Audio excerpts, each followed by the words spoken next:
Major story from the Fox medical team. Patients potentially put at risk because hospitals can't get the prescriptions they need. There's a shortage of drugs. It's all across the country, and it's leaving many waiting for help from surgeries all the way to cancer treatment. So how is that affecting people who rely on these medications? It's got to be scary. Fox 29's Shawnette Wilson live in Center City with the answer for you. Shawnette? Yeah, Carrie, affecting people in a big way, and this is a problem all over the country. Philadelphia, no exception.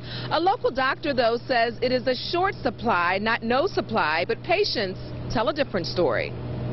It was about 5 years ago. I found it. Pam Cromwell was diagnosed with breast cancer at the young age of 29. Chemo, radiation, double mastectomies. And after all that, the cancer has now spread to her bones. Still, at 34 years old now, Pam says she feels better than ever. When I didn't take medicine, I definitely felt a difference. I could barely get out of my bed. Medicine, she says, is her only way of coping.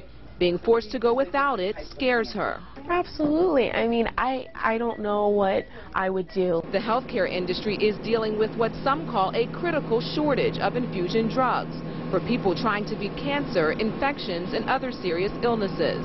So it's something I've dealt with for many, many years. Dr. Shema Cosme is an oncologist and pharmacist. As you have more drugs, more need for more drugs, there's going to be shortages. Cosme says crisis is an overstatement. But according to an Associated Press review of industry reports, there have been 15 deaths in the past 15 months, blamed on drug shortages.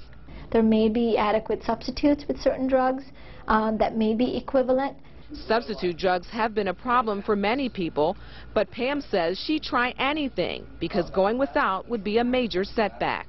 To think that that wouldn't be an option is an absolute nightmare, because if I don't have to go back to that chemo world, I would love to avoid it because I've got my life back. And the FDA says that the main problem for the drug shortage is manufacturing plants being shut down because of contamination issues. Of course, if you have a concern about this, we're doing this story to inform you. We don't want to alarm people, so it's best to check with your doctor. Live in Center City, I'm Shawnette Wilson for Fox 29 News.